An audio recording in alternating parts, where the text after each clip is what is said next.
अस्सलाम वालेकुम स्टूडेंट्स। आज हमारा लेक्चर नंबर 4 है एमएमपी का और आज हमारा फर्स्ट चैप्टर जो है वो इंशाल्लाह कंप्लीट हो जाएगा। उसके बाद लेक्चर नंबर 5 में हम चैप्टर नंबर 2 स्टार्ट करेंगे। तो आज का जो हमारा टॉपिक है वो है Stokes and Green's theorem in a plane. तो स्टोक्स थ्योरम जो है बच्चों वो मैंने आपको लास्ट टाइम स्टार्ट तो करवा दिया था, लेकिन उसकी डेरिवेशन जो है वो भी रिमेनिंग है। तो हम उसकी डेरिवेशन करेंगे। फ़िज़िकल सिग्निफिकेंस और डायग्राम मैंने आपको डिटेल से समझा दी थी। तो आज का टॉपिक हम स्टार्ट करते हैं।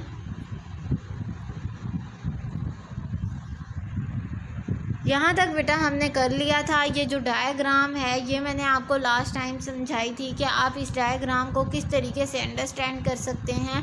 आप अंडरस्टैंड कर सकते हैं कि फॉर एग्ज़ाम्पल आप बाइक पर जा रहे हैं, आपने टर्न लेनी है, तो वो टर्न आप सडन टर्न नहीं ले सकते, सेंटीमीटर फोर्स वहाँ पर जनरेट नहीं होगी। तो इस तरीके से अगर आप टर्न लेंगे तो एक्सीडेंट के जो चांसेस हैं वो मिनिमम हो जाएंगे।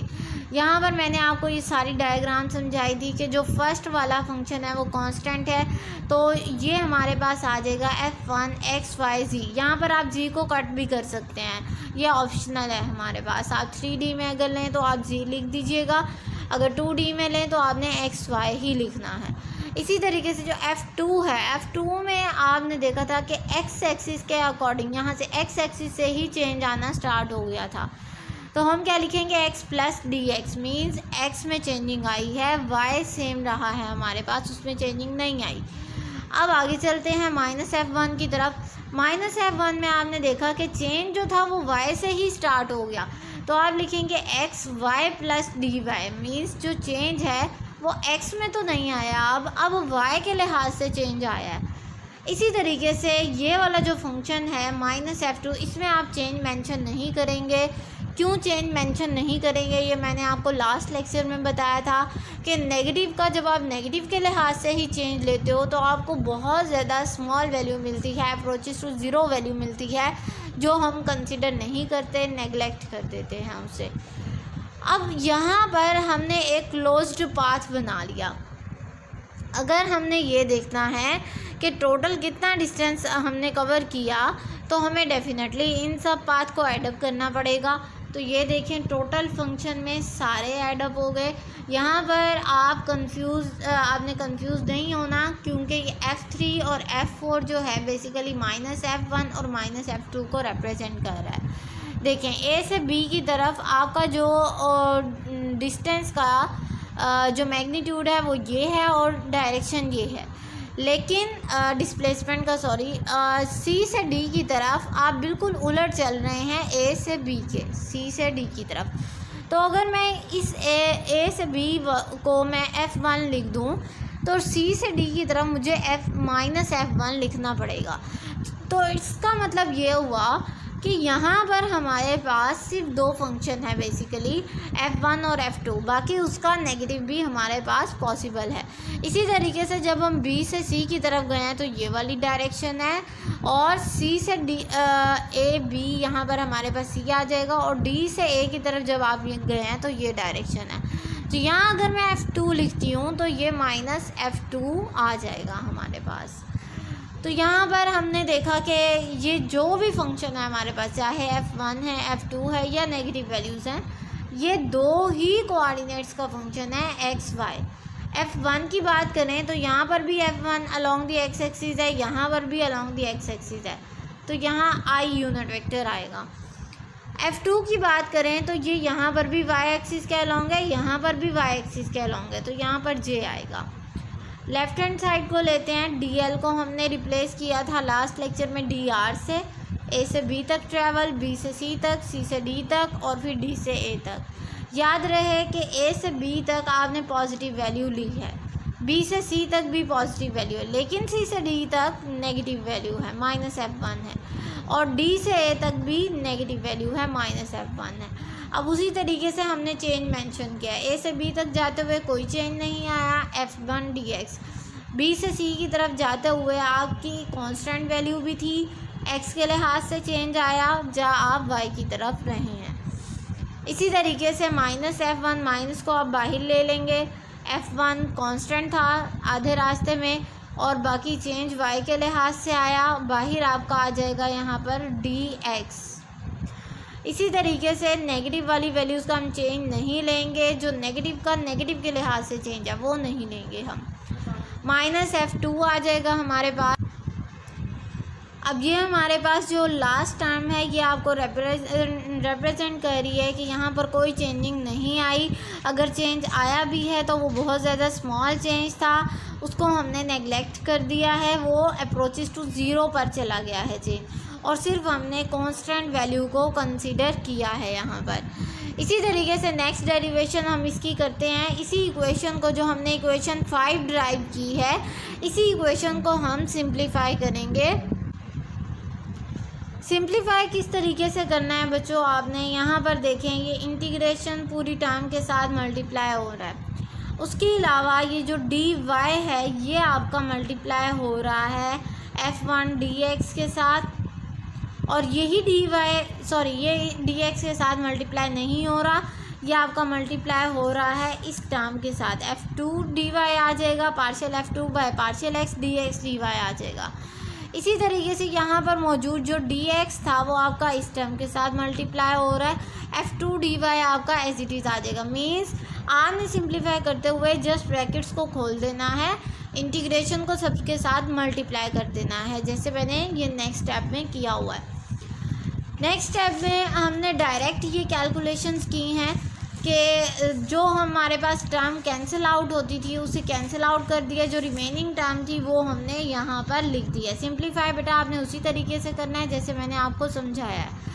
यहाँ पर आप देख रहे होंगे कि आपके पास दो टर्म्स कॉमन आ रही हैं, dx dy यहाँ पर भी है, dy dx यहाँ पर भी है, लेकिन partial f2 by partial x यहाँ पर है और partial f1 by partial y यहाँ पर है। तो मैंने dx dy को कॉमन ले लिया, बाकी जो टर्म थी उसको हमने यहाँ पर लिख दिया, इंटीग्रेशन भी कॉमन है। अब ये जो हमारे पास टर्म है ये इक्वल होती है डेल कर्ल f के इक्वल, तो मैंने इसकी जगह इसकी वैल्यू पुट कर दी।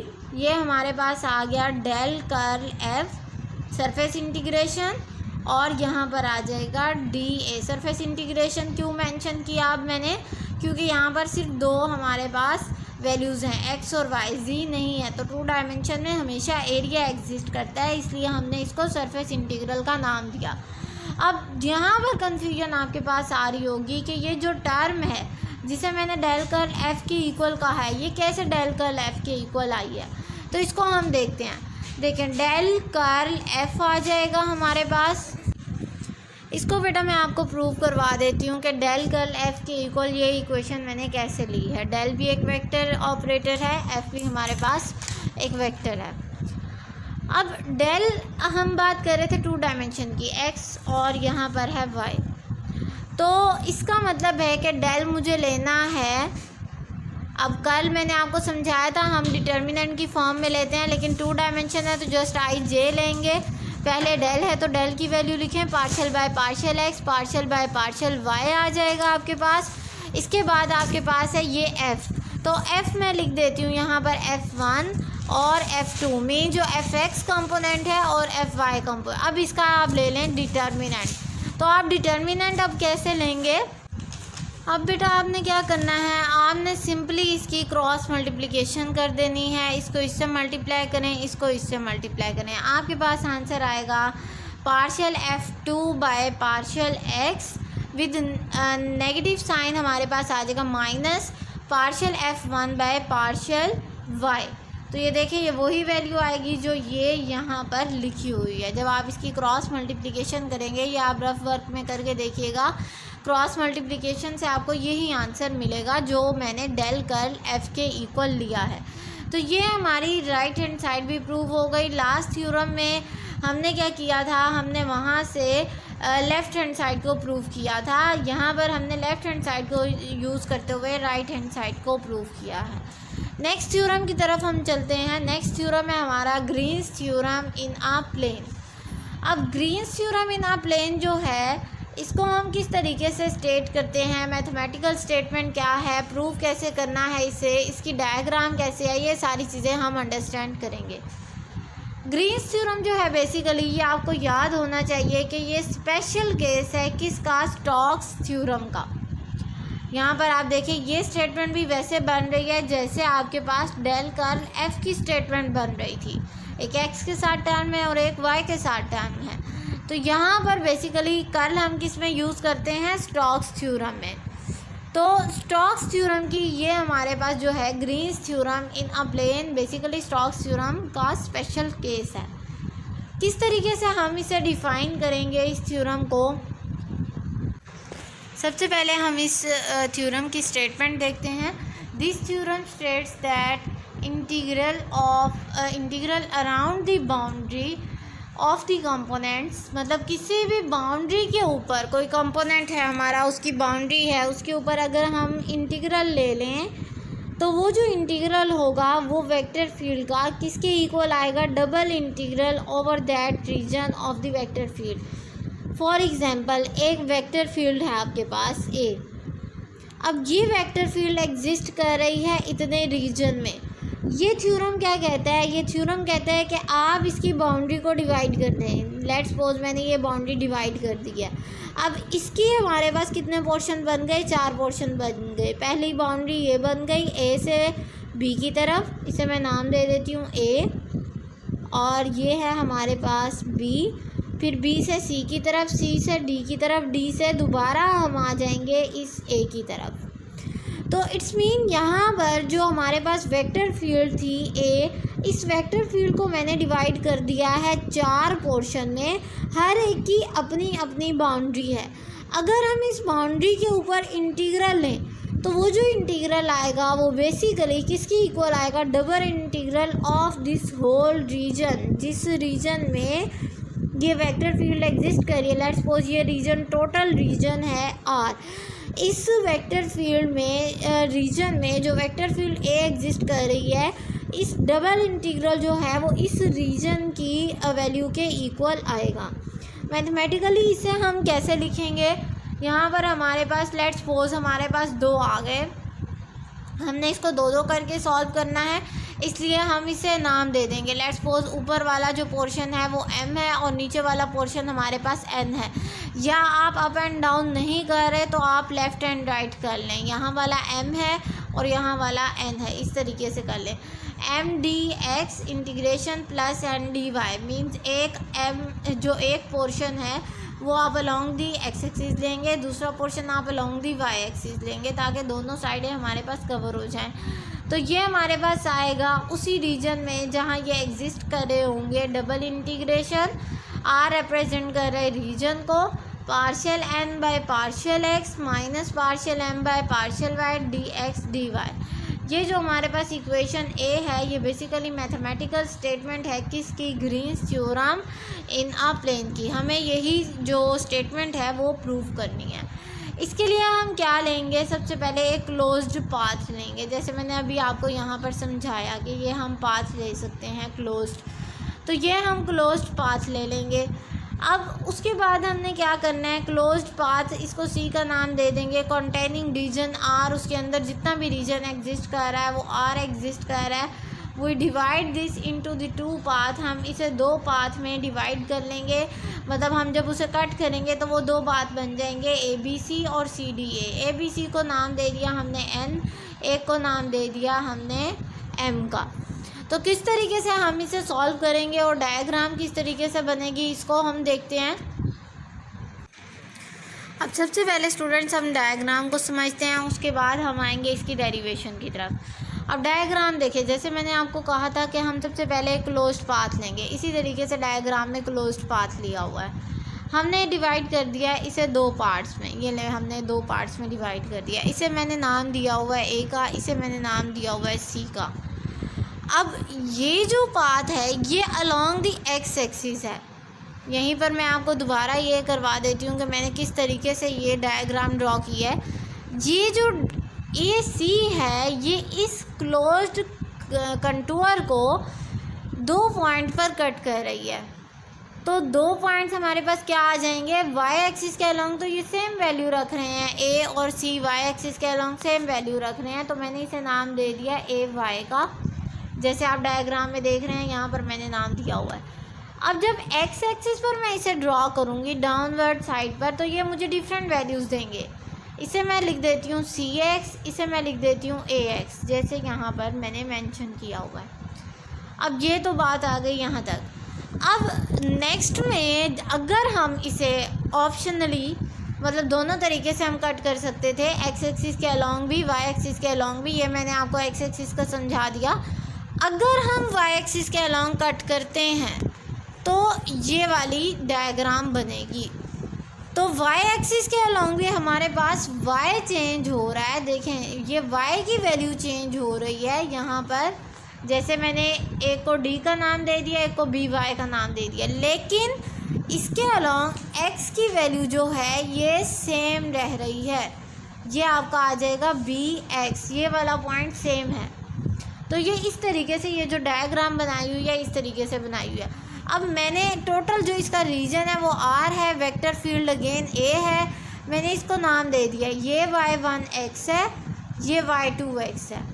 अब यहाँ से अगर हम इधर की तरफ जा रहे हैं, ए से बी की तरफ जा रहे हैं, बी से सी की तरफ जा रहे हैं, तो बी से सी बिल्कुल उलट होगा जैसे डी से ए है। बी सी और डी ए एक दूसरे का उलट होंगे, ए बी और सी डी एक दूसरे का उलट होंगे। तो यहाँ पर हमने फंक्शन लिया y1 ऑफ x, यहाँ भी y1 ऑफ x ले लेते हैं। यहाँ हमने लिया y2 ऑफ x, यहाँ भी y2 ऑफ x ले लेते हैं। जैसे ये देखें, y1 ऑफ x, ये y1 ऑफ x, क्योंकि ये दोनों एक दूसरे का उलट है ना। a से b डाउनवर्ड आ रहे हैं, c से d अपवर्ड जा रहे हैं। इसी तरीके से यहाँ पर देखिए, ये y2 ऑफ x, b से c आप अपवर्ड जाएंगे, d से a आप डाउनवर्ड आएंगे। ये भी मैंने y2 ऑफ x दे दिया कि ये दोनों एक दूसरे का उलट हैं। आई होप आपको डायग्राम समझ आ गई होगी।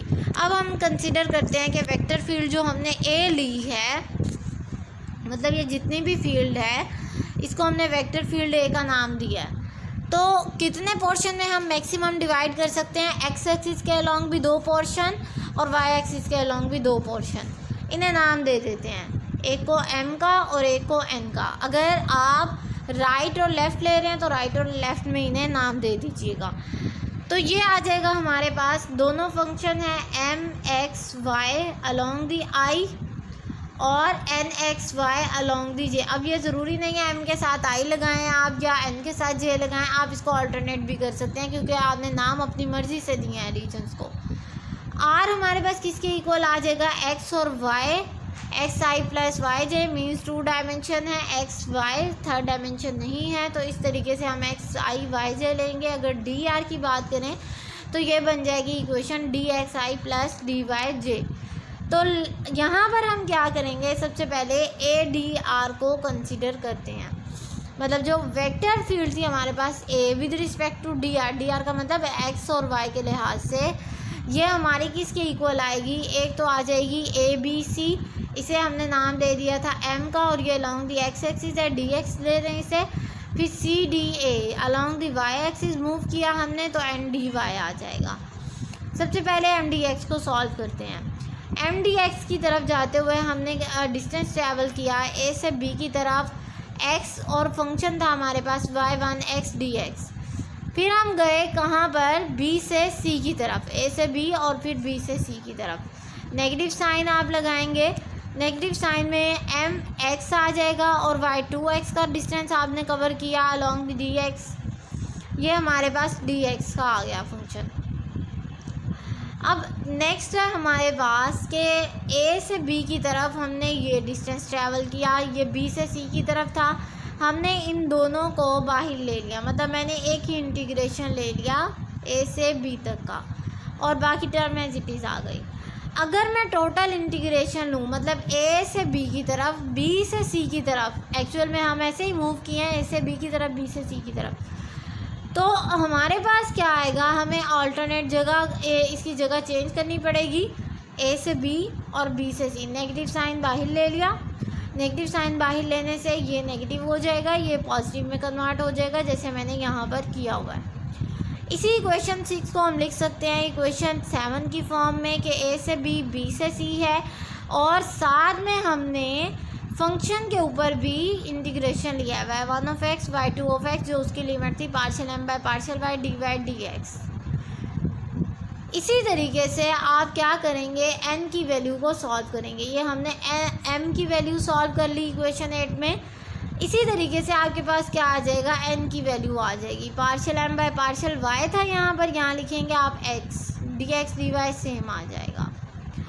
इन दोनों इक्वेशंस को कंबाइन कर दें, इक्वेशन 8 और 9 को, तो हमारे पास क्या बनेगा, m dx plus n dy, और ये राइट हैंड साइड आ गई। ये हमारे पास रिक्वायर्ड स्टेटमेंट है जो हमने प्रूफ करनी थी किसकी, यहाँ पर ग्रीन्स थ्योरम की, जो स्पेशल केस है बेसिकली स्टोक्स थ्योरम का।